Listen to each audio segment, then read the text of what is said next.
마태복음 19장에 보면 이름 모를 한 부자 청년의 이야기가 나오지요.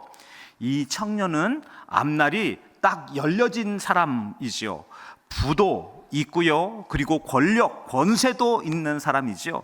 청년임에도 불구하고 사내들인 공의의 의원이었었으니까 앞날이 탄탄대로로 열린 그런 청년이었지요. 이와 같은 이 청년을 많은 사람들은 부러워했을 것입니다. 세상 근심 걱정 없어 보이는 그런 사람, 청년임에도 불구하고 세상 남부러울 것 없는 그런 한 사람이죠. 그런데 이 한 사람이 어느 한 날 예수님께 질문을 가지고 왔습니다. 어떤 질문일까요? 우리 마태복음 19장 16절 말씀인데요, 우리 같이 한번 화면을 보면서 말씀을 읽도록 하겠습니다. 마태복음 19장 16절 말씀입니다. 시작. 선생님이여, 내가 무슨 선한 일을 하여야 영생을 얻으리까? 맞습니다. 이 청년은 이 부자 청년임에도 불구하고 굉장히 저 천국이라는 소망을 갖고 있는 한 사람이죠. 그래서 예수님께 천국 가는 비결을 알고 싶다라고 하여 온 것이지요. 그런데 우리 이 질문 앞뒤에 있는 문맥을 가만히 살펴보고 있노라면 이 질문은 안타깝게도 진짜 천국에 대한 질문을 갖고 온 것이 아닌 질문이지요. 어떤 마음이었을까요? 난 내 힘으로도 천국에 충분히 들어갈 만한 자격이 있고, 그리고 어디 갔든지 꿀리지 않는 그런 정교인인데 이런 내가 영생을 얻는 것은 당연한 일 아닙니까? 라고 하는 속뜻을 이 질문은 갖고 있었던 것이죠. 맞습니다. 자신의 화려한 이력들 뿐이겠습니까? 자기 자신의 선행들, 그리고 뿐이겠습니까? 자기 자신의 명성과 이와 같은 사람이라면 사람들은 말할 것입니다. 아니, 저 사람이 구원받지 않으면 도대체 누가 구원을 받는단 말인가?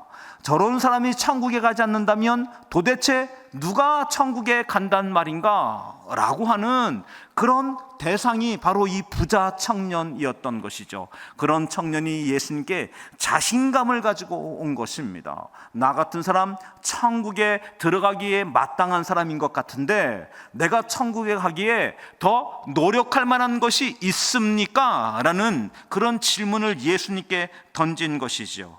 그래서 예수님께서 비밀, 천국에 들어가는 비밀을 알려주십니다. 우리 다 함께 21절 말씀 한번 같이 읽으실까요? 함께 읽겠습니다. 시작. 내 소유를 팔아 가난한 자들에게 주라. 그리하면 하늘에서 보화가 내게 있으리라. 그리고 와서 나를 따르라. 맞습니다. 예수님은 이 청년에게 천국의 비밀을 알려주었습니다. 예수님에게 12 제자가 있죠. 그런데 이 12 제자 외에 이 청년에게 나를 따르라 라는 제자의 초대를 하신 것입니다. 몇 번째? 13번째 제자로 여기 이 친구에게, 부자 친구에게, 미래가 탄탄대로인 친구에게 이와 같이 초대를 한 것이죠. 나를 따르라. 그런데 그 전에 먼저 우리 단서가 붙어 있습니다. 그 단서는 무엇입니까? 자기의 전 재산을 팔아서 가난한 자들에게 나누어 준 뒤에 나를 따르라 라고 요청하신 것이죠. 아마 예수님께 초대받은 사람 중에서 가장 탄탄대로의 이모저모 세상적인 힘과 재력을 갖고 있는 유일한 초대, 예수님의 유일한 초대는 바로 이 사람이었던 것이죠. 이와 같은 초대를 예수님께서 하셨습니다. 여러분, 이와 같은 이 초대 끝에 이 청년은 선택의 기로에 놓여 있습니다. 무엇입니까? 예수님을 따르기 위해서는 포기해야 할 것, 그것이 생긴 것입니다. 재산과 권력, 이것 자기에게 중요하였고 이것을 얻기 위해 청신만고 끝에 청년은 그 끝에 다다랐을 것입니다. 그리고 사람들에게 이와 같은 인정과 사람들의 기대가 한 몸에 담겨져 있는 한 사람이 되어진 것이지요. 그런데 예수님은 이 돈과 권력, 그리고 예수님을 따르는 거, 이거 두 가지 사이에서 한 가지만 선택하라라고 하는 요청처럼 여기 제자 부름받은 여기 부자 청년에게 느껴지는 것이지요. 맞습니다. 이 부자 청년은 선택의 기로에 놓여 있는 것이지요. 예, 돈을 따를 것인가 아니면 예수를 따를 것인가. 둘 다를 선택할 수는 없습니다. 한 가지를 선택해야 합니다. 여러분, 이와 같은 이 청년은 이 초대 속에서 그 언뜻 마음은 예수님을 따르고 싶은 마음도 한편 있습니다. 하지만 이와 같은 이 청년은 이후에 벌어지는 여러 대답과 이야기를 통해서 우리는 알게 되겠지만 자기 자신의 돈을, 자기 자신의 이 권세를, 그리고 이와 같은 힘을 포기하고자 하는 마음도 이 청년은 잊지 않은 것이죠. 여러분, 그런 면에 오늘 우리가 읽었던 본문의 말씀, 누가복음 9장 23절 말씀은 저희들에게 이렇게 도전하고 있는 것이죠. 오늘 본문의 말씀 같이 한번 읽으실까요? 시작. 또 무리에게 이르시되 아무든지 나를 따라오려거든 자기를, 맞습니다, 자기를 부인하고 따라와야 할 것이다 라고 초대하고 있는 것이죠. 여러분, 여기에서 자기를 부인하다라고 하는 이 말은 그냥 단순히 내가 좋아하는 것 조금 양보한다, 이런 차원은 아닌 것 같습니다. 여기 부자 청년에게 너의 모든 재산을 요청하셨습니다. 그런 면에 여기 이와 같은 이 초대는 그냥 누이 좋고 매부 좋고 예수님도 따를 수 있고 이 땅에서 떵떵거리며 내가 하고 싶은 대로, 그리고 내 유익을 위하여 모든 것 다 누릴 수 없는 그런 삶을 다 말하는 것 같지는 않습니다. 예수님이 원하시는 제자의 요청, 제자의 부름은 무엇 이었을까요? 어떤 삶이었을까요? 예, 자기 자신의 존재까지 내려놓는 초대인 것이지요. 어떤 목사님이 아프리카에 있는 오지 그 가운데 이제 그곳으로 선교 여행을 가게 되어졌습니다. 여러 선교사님과 함께 동행하였지요. 해질 무렵 이 부락에 도착을 하였고, 여기 그간의 선교사님이 열심히 애를 쓰셔서 그 부락 사람들에게 여러 가지 마음과 그리고 자원을 이미도 많이 이렇게 좀 일구어 놓은 그런 곳이었죠. 이곳에서 이제 이 목사님이 그곳에 있는 원주민들에게 설교를 하게 되어졌습니다. 한 10명 정도 여기 원주민이 모였고, 그 원주민에게 열심히 하나님의 나라와 복음에 대하여 선포하고 나누었지요. 그리고 이제 다음 날 아침이 밝았습니다. 그런데 다음 날 아침 여기 있는 이 원주민 중에 두 청년이 커다란 짐을 등에 메고 여기 선교사님이 머물고 있는, 그리고 이 목사님이 머물고 있는 숙소 앞에 다다른 것입니다. 그리고는 이 선교사님의 이름을 부르는 것이죠. 이른 아침 깜짝 놀라서 문 앞을 열고 나가 만나게 되어졌습니다. 선교사님의 이야기에 따르면 여기 이 두 청년은 가족과 마을 사람들에게 더 이상은 환영받거나 기거할 수 없어서 이제 그 부락을 떠나 왔다는 것입니다. 왜 그런 것입니까?를 물으니 지난밤에 예수님 이 복음에 대한 초대 앞에서 이 두 청년이 예수를 믿기로 결단하였다는 것이죠. 그리고 부락이 섬기는 신, 그들이 섬기는 우상에 대하여 거절하였다는 것이죠. 그래서 더 이상은 그 원주민이 살고 있는 그 마을에 살 수 없어서 두려움과 그리고 이와 같은 질시 속에서 이 두 청년이 탈출해 나온 것입니다. 짐을 한 가방 싸 짊어지고 온 것이라죠. 순간 이 목사님은 이거 굉장히 미안해지기 시작했습니다. 내가 지난밤에 내가 괜히 예수 그리스도를 선포하였는가? 내가 지난밤에 내가 쓸데없이 내가 예수 그리스도를 선포한 것은 아닌가?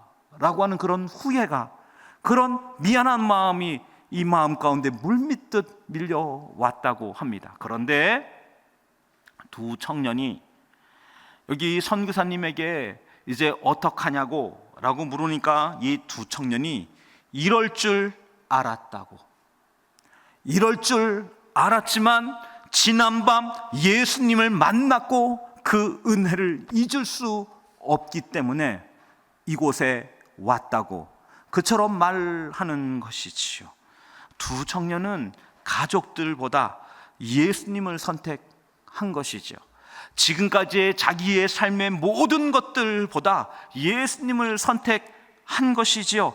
그리고 불악에서 안전하게 사는 산보다 예수님을 따르기로 선택한 것이지요. 종교인들은 절대 그렇게 하지 않습니다. 여러분, 예수님을 따르는 사람들, 그리스도인들은 어떤 고백을 하는 사람들입니까? 예수님을 선택합니다. 가족이 아닌 가족보다 예수님을 선택합니다. 돈이 아닌 예수님을 선택합니다. 세상적인 성공보다 예수님을 선택합니다. 저는 온전히 주님의 것입니다. 술의 쾌락보다 예수님을 선택합니다. 포르노 중독보다 예수님을 선택합니다. 대궐같이 깨끗하고 좋은 집이 아니라 예수님을 선택합니다. 세상 그 놀라운 즐거움보다 예수님을 선택합니다. 다른 사람들의 판단과 시선이 아니라 예수님을 선택합니다 라고 하는 고백 속에서 자기 삶을 부인한 사람, 자기를 부인한 사람, 이와 같은 사람, 그 사람이 바로 예수님을 매일매일 선택하는 사람인 것이지요. 이와 같은 상황에 여기에 예외 조항은 없는 것이죠. 자기를 부인하지 않는 이와 같은 우리 종교인들이 부리는 꼼수 몇 가지가 있습니다. 그것은 예수님께 터치받지 않는, 예수님이 지배하지 않는 자기의 영역을 갖고 있는 것이지요. 따로 떼어놓고 그리고 그것을 가지고 예수님하고 조건을 거는 신앙생활을 하는 것이죠. 저 예수님 따르겠습니다. 하지만 저에게 너무 많은 예배를 요구하지 마십시오. 저 예수님 따르겠습니다. 제 마음이 힘들어지는 일들에 대해서 예수님 강요하지 마십시오. 저 예수님 따르겠습니다. 저 사람 용서하라고 저에게 말씀하지 마십시오. 저 예수님 따르겠습니다. 저에게 순결을 지키라고 요구하지 마십시오. 저 예수님 따르겠습니다. 저에게 헌금하라고, 그리고 나에게 물질의 주인이 하나님이라고 너무 강요하듯 말씀하지 마십시오. 제가 얼마나 고생해서 돈 번 거지 우리 예수님 알고 있지 않습니까? 저의 감정에 대해서 예수님 이러쿵저러쿵 말씀하지 마십시오. 저의 감정은 저의 것입니다. 저의 기분은 저의 것입니다. 저 예수님 저에게 너무 간섭하지 마십시오 라고 하는 것이지요. 종교인들은 예수님을 따르되 삶의 영역에서, 그저 일부가 아닌 전 영역에서 예수님을 따르지 않습니다. 여러분, TV에 매스컴의 나쁜 뉴스에 등장하는 우리 수많은 목회자와 그리고 장로와 권사들의 기업들의 이야기, 정치인들의 이야기가 있습니다. 여러분, 이와 같은 사람들 중에서 진짜 예수님의 제자가 있을까요? 뿐이겠습니까? 우리는 드라마와 영화, SNS, 유튜브에 굉장히 매료되어져 있는 사람들이죠. 그래서 어떠한 영역들에 대해서 개인의 다양성, 나 자신의 의지, 그리고 나의 마음에 대해서 굉장히 집중된 그런 시대를 살아가고 있죠. 그래서 우리는 예수님이 주관하지 못하는, 예수님이 주인되지 않는 영역들을 마음 가운데 많은 사람들이 갖고 있는 것이죠. 예수님 따르겠습니다. 하지만 이 문제에 대해서만큼은 내 뜻대로 하겠습니다 라고 이처럼 생각하는 것이죠. 여러분, 스스로 그리스도인, 나는 예수 믿는 사람이라고 한다면 우리가 꼭 기억할 건, 주님은 온 우리의 삶의 모든 영역에 대해서 주인 되셨다. 주님이 주인 되어셨다라고 하는 건 단지 교회 안에서, 단지 예배 드릴 때, 단지 믿음의 몇 사람이 함께 모여서 모임을 할 때가 아닌 나의 모든 삶의 영역에서 주님이 주인 되셨다라고 하는 바로 그 뜻인 것이지요. 제가 성도들하고 이제 성경 공부를 하다가 예수님이 진짜 삶의 주인인지, 그리고 그런 여러 현장들을 같이 이야기하게 되었습니다. 한 성도님이 이렇게 말하는 것이죠. 예수님도 좋고 저희 교회 너무 좋아합니다. 그런데 돈에 대해서는 저는 좀 제가 마음대로 좀 하고 싶습니다. 한 청년하고 이런 문제에 대해 깊이 이야기하게 되었습니다. 이 청년이 이야기하는 것이죠. 저 목사님, 저 교회 다니는 거 좋습니다.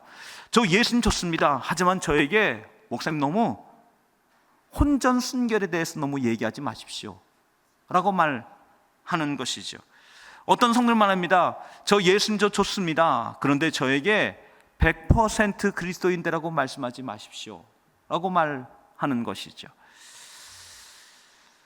여러분, 내가 나의 정체성이 그리스도인 성도라고 하는 이와 같은 정체성이 우리에게 있다면, 그래서 나름 우리가 예수님을 따른다라고 우리가 고백하고 선포하는 삶을 살고 있다면, 우리 삶의 영역에서, 물질에서 주님이 주인이십니다. 저의 삶의 경영에서 주님이 주인이십니다를 날마다 선포하는 성도, 그 성도가 참된 그리스도인인 줄 믿습니다. 그래서 이와 같은 성도는 내가 주님을 위해서 주님 제가 무엇 하기를 원합니까? 라고 기도하는 것이죠. 하지만 이 시대의 많은 성도들이 예수님 나를 위해 무엇을 해줄 수 있습니까? 예수님 저를 위해 어떻게 하시려 합니까? 를 묻는 성도가 얼마나 많이 있습니다. 사실 설교에서도 우리 시대의 많은 설교들 속에서 자기 자신을 부인하라고, 삶의 영역 속에 예수님이 참된 주인이시라고, 이와 같은 설교가 점점 희박해져가는 시대 속에 살아가고 있지는 않습니까? 이와 같은 이 시대 속에서 오늘 우리의 시금석 성경은 제자들을 누구라고 부르고 있을까요? 성경은 우리 제자들을 노예라고 부르고 있는 것이지요. 여러분, 노예에게는 아무런 권리가 없습니다. 여러분, 예수님 당시 노예에게는 심지어 노예는 퇴근 시간도 없었습니다. 하루 일과가 끝나도 여전히 노예인 것이죠. 주인이 부르면 어디에 있든지 달려와야 하는 것이죠. 그리고 노예는 주인하고 협상하지 않습니다. 노예는 재산도 가질 수 없습니다. 노예가 만들고 생산한 모든 것들은 다 주인의 것이었지요. 그런데 우리 성경을 보면 많은 곳에서 예수님의 제자들을 노예라고 표현하고 있습니다. 여러분, 이것은 단지 그냥 그렇게 부르는 용어가 아닙니다. 자기 자신을 낮추어서 노예라고 불렀던 것이 아니지요. 당시의 사람들은 이 노예란 단어가 얼마나 두려운 단어인지 알고 있습니다. 여러분, 노예는 자발적으로 되어지지 않습니다. 노예는 누군가의 강제에 의하여서, 그리고 누군가의 악함에 의하여서, 지배권에 의하여서, 그리고 군사력에 의하여서 굴복되어져서 노예가 되어지는 것입니다. 그런데 성경에 나와 있는 어떤 이들이 스스로를 노예라고 표현하기 시작하는 것이죠. 맞습니다. 여러분, 베드로후서 보면 베드로는 자기 자신을 시몬 베드로는 이라고 시작합니다. 노예 시몬 베드로는 이라고 시작하는 것이죠. 야고보 사도도 야고보서에서 이렇게 말합니다. 하나님과 주 예수 그리스도의 하나님과 주 예수 그리스도의 노예 야고보는 이라고 시작합니다. 뿐이겠습니까? 바울은 로마서의 편지를 쓰면서 이 노예를 부리고, 그리고 노예를 우리 마음대로 했던 여기 로마에 사는 사람들, 그곳에 있는 교회에게 편지를 보내면서 예수 그리스도의 노예, 예수 그리스도의 바울은 이라고 편지를 쓰고 있는 것이지요. 맞습니다. 성경에 수많은 제자들이 그리스도인들이 자기 자신을 노예라고 자기를 표현하고 호칭하고 있는 것이죠. 이건 오늘날 우리가 흔히 어떤 목회자를 향하여서 종님이라고 부르는 그런 호칭이 아닙니다. 여러분, 우리가 우리 자신을 우리 자신의 감정, 우리 자신의 의지, 그리고 우리 자신의 수많은 것들을 이처럼 부인하기 어려운 이유가 무엇입니까? 우리에겐 우리 자신의 욕망이 있거든요. 우리 자신에겐 우리 자신이 기대하는 나의 삶이 있기 때문이죠. 우린 우리 시대에 요구하고 있는 제법 사는 사람, 잘 사는 사람, 그리고 이 땅을 살아가는 사람으로서 마땅히 사람들이 바라는 바가 있는 것이죠. 어쩌면 이 모든 것들을 이 시대의 모든 사람들이 바라보고 있는 바로 행복이라고 하는 단어 안에 우리 말할 수 있는 것이죠. 이 시대에 가장 중요한, 많은 사람들이 바라는 삶은 아마도 행복한 삶일 것입니다. 이 시대의 으뜸인 키워드이죠. 어떻게 하면 행복할 수 있느냐, 당신은 행복하냐, 어떻게 하면 더 행복해질 수 있는 것이냐를 묻는 시대 속에 살아가고 있는 것이죠. 그러면서 행복해진다라고 하는 건 다른 그 어떤 것보다도 자기 자신을 챙기는 삶입니다. 자기 자신의 만족을 추구하는 시대입니다. 맞습니다. 이 시대는 전 세계 그 인류의 수많은 역사 가운데 가장 자기 자신을 추구하는 시대 속에 살아가고 있습니다. 모든 사람들이 다 자기 자신을 탐닉하는 시대 속에 있죠. 전 세계의 모든 사람들이 다 자기 만족을, 그 어떤 인류의 번영의 역사보다도 모든 사람들이 다 자기의 만족을 추구하는 시대 속에 살아가고 있는 것이죠. 극단적인 자기 만족의 시대 속에 우리는 살아가고 있는 것입니다. 그런데 이와 같은 이 시대 속에서 오늘 이 말씀은, 오늘 자기를 부인해라 라는 말씀은 정면으로 충돌이 일어나는 듯 합니다. 맞습니다. 우리는 열심히, 잔대하게 말합니다, 열심히 공부해서 좋은 대학 가고 좋은 직장에 들어가고 돈 많이 벌고 큰 집 사고 그리고 좋은 차 갖고 다니고 그리고 남부럽지 않은 곳에 휴가를 갈 수 있어야 하는 것이고, 내가 쉬고자 할 때 쉴 수 있는 삶을 살아야 되는 것, 그런 기대와 그런 생각 속에 이 땅을 살아가고 있는 것이죠. 여러분, 이걸 남의 이야기가 아닌 오늘 이곳 성도님께 여쭈겠습니다. 여러분의 신앙의 비전이 오늘 여기 이 제자들처럼 저 노예가 저의 비전입니까? 저 노예가 되는 것이 저희의 신앙의 비전입니다 라고 고백하시는 성도님이 있으십니까? 큰 목회자인 저에게도 마찬가지죠. 저희의 비전이 노예가 되는 것입니다 라고 선포하고 선언하기 주저되어지는, 어려워지는 대목 앞에 우리는 살아가고 있는 것이지요. 그런데 성경은 저희들에게 오늘 우리 자신의 삶, 자기 자신의 욕망, 자기 자신을 만족을 추구하는 시대 속에서 그것에 대해서 내려놓으라 라고 성경은 지금 초대하고 있는 것이죠. 맞습니다. 여러분, 우리가 주님이라고 부를 때, 우리가 주여라고 부를 때 이 단어의 뜻은 주님은 저의 주인이시고 저는 주님의 노예입니다 라고 하는 이 뜻이 이 주여란 단어, 그 원어의 뜻에 포함되어져 있는 것입니다. 주님이 저의 주인이십니다. 주님이 저의 감정의 주인이십니다. 주님이 저의 삶의 주인이십니다. 시간의 주인이십니다. 물질의 주인이십니다. 저의 에너지의 주인이십니다. 저의 시간의 주인이십니다. 주님이 주인이십니다. 저의 문제의 주인도 주님이십니다가 우리가 그 흔히 부르는 주여라고 하는 고백 속에 담겨져 있는 믿음의 고백인 것이지요. 여러분, 그렇다면 성경 속에 스스로 노예가 된 사람들이 있었을까요? 이와 같은 제자들 말고도 스스로 원해서 노예가 된 사람들이 있었을까요? 스스로의 자유인의 삶을 내던지고 노예가 됐던 그 성경의 예가 있었을까요? 드물지만 있었습니다. 굉장히 드물지만 그런 사람들이 있었던 것이지요.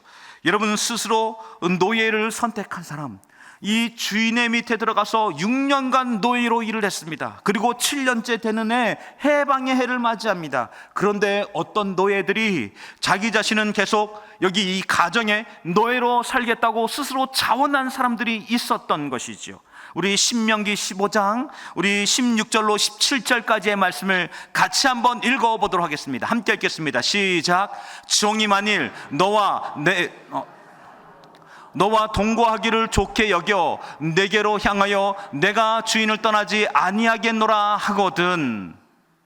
맞습니다. 바로 이 고백인 것이지요. 맞습니다. 어떤 이들이 이와 같이 고백하면서 스스로 종이 되었던 사람들이 있는 것이지요.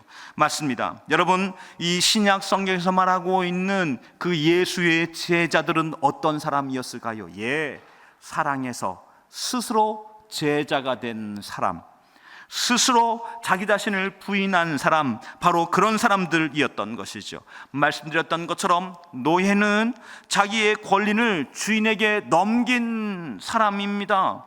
그리고 주인에게 조건을 걸지 않았던 것이죠. 저 노예가 되긴 하겠지만 저의 시간은 제가 좀 제 마음대로 살겠습니다. 주님이 저의 주인이시지만 저의 시간의 에너지와 그리고 저의 시간의 감정은 제 마음이 제가 주인입니다 라고 선포하는 사람이 아니었던 것이죠. 제 생각에는 주님이 주인이시지만 제 생각은 제가 옳은 것 같습니다 라고 판단하지 않았던 사람들이었던 것이죠.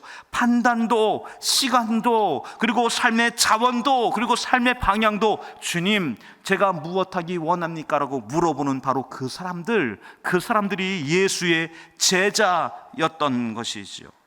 여러분, 왜 이와 같은 노예가 된단 말입니까? 왜 이와 같은 노예가 스스로 되는 사람이 있었단 말입니까?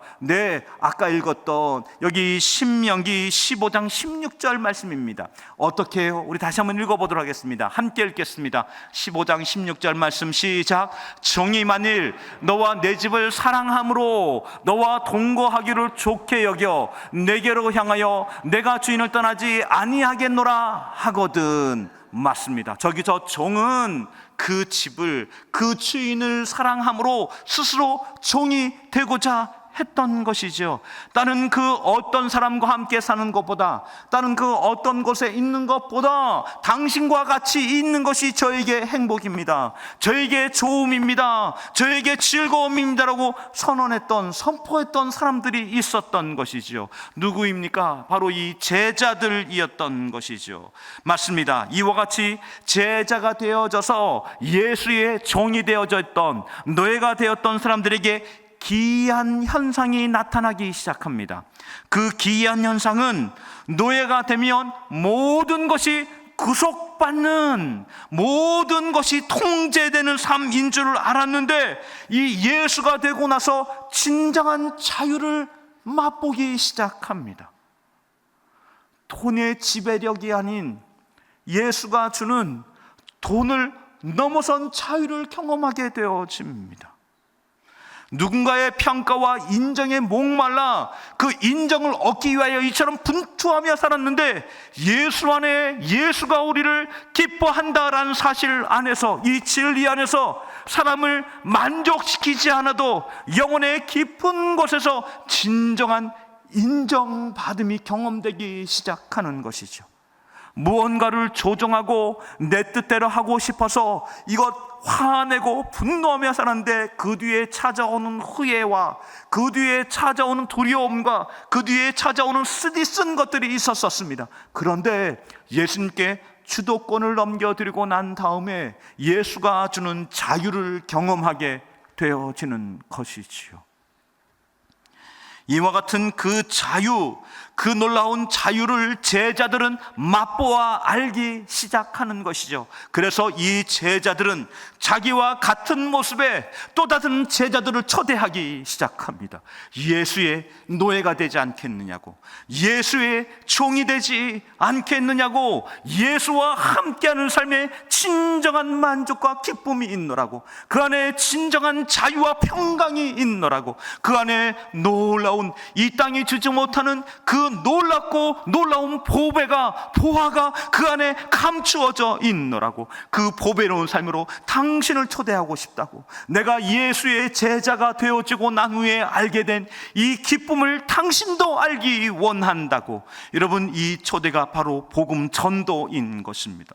복음 전도는 교회에서 프로그램과 행사로 시작된 것이 아닙니다. 집회로 그리고 확장을 위해 시작되어진 것이 아닙니다. 예수 만난 감격, 예수의 노예가 되어진 위기에 알게 된 그 놀라운 평강, 예수를 알게 되고 난 이후에 깨닫게 된 그 깊은 위로하심, 주님의 보호하심, 역사하심 앞에 감동된 사람들이 저기저 예수가 필요한 또 다른 누군가를 보게 된 것이죠. 저기저 예수가 필요한 사람, 저기저 가정에 예수가 필요한 사람, 저 인생에 예수가 필요한 사람, 저기저 예수 만나면 새로운 삶 살 수 있는 그 사람들을 이 제자들은 만나게 되어진 것이죠. 그래서 그들에게 예수를 전하기 시작하는 것입니다. 여러분 놀라운 것은 아까 말씀드렸던 그 청년은 어떻게 되었을까요? 마태복음 19장 22절 말씀입니다. 한번 말씀 같이 한번 읽도록 하겠습니다. 22절 말씀 시작. 그 청년이 재물이 많음으로 이 말씀을 듣고 근심하여 가니라. 이 시대에 뭐니 해도 가장 중요한 것은 그 어떤 것보다 돈일 것입니다. 근데 여러분, 돈을 많이 가짐으로 이 청년은 근심했습니다. 돈을 많이 가짐으로 이 청년은 불의했습니다. 돈을 많이 가짐으로 자유할 줄 알았는데 이 청년은 구원에서 떠나기 시작하는 것이죠. 이 청년은 돈이 있으므로 돈에 취하여져서 진정한 기쁨과 그 은혜를 벗어난 삶을 살기 시작하는 것이죠. 또 다른 성경에서는 이 청년이 예수께로 돌아온 스토리가 이제 이후에 펼쳐집니다. 돈이 아닌 예수님, 돈이 아닌 예수 그리스도를 만나게 된 한 사람으로 등장하는 것이죠. 여러분, 그렇다면 여러분 오늘 우리를 노예로 부르시는 우리 주 예수는 어떤 분이십니까? 오늘 우리를 노예로, 종으로 부르시는 우리 주 예수는 어떤 분이십니까? 저의 주인은, 저의 인생의 주인은, 저의 시간의 주인은, 저의 삶의 주인은 저를 늘 공급해 주시는 분이십니다. 저의 주인은 세상의 모든 가축들의 주인이시며 이 땅에 있는 모든 만물들의 주인이시며 그 땅을 지으신 분이시며 그 땅을 경영하시는 분이기도 하십니다. 그 저의 주인은 저를 보호하시며 저의 주인은 제가 어디에 있든지 그곳으로 찾아오시는 분이시며 저의 주인은 제가 무엇을 구하든지 그곳에서 가장 좋은 것을 주시고자 날마다 저에게 초대하시는 분이기도 합니다. 제가 곤고함의 죄 속에 빠져서 허덕일 때 죄에 짓눌리고 죄 책감에 우리 마음과 심령이 짓이겨질고 그리고 그로 인해서 내가 이처럼 쓸모없는 자격 없는 사람이란 것 때문에 번민하며 우리 두려워하여 염려하게 될 그때에도 저에게 다가와서 저의 무거운 죄의 짐을 벗겨주시는 분, 죄를 용납해 주시고 죄를 용서할 능력을 갖고 있는 분이신 것이죠. 저의 인생이 산산조각나기 이와 같은 순간에도 저에게 찾아오셔서 저의 산산조각난 인생의 그 조각들을 맞추어서 모자이크 그림으로 만들어 주시는 분이지요. 상상할 수 없는 놀라운 자유와 권능으로 저에게 오시는 저의 주인은 예수 그리스도이십니다.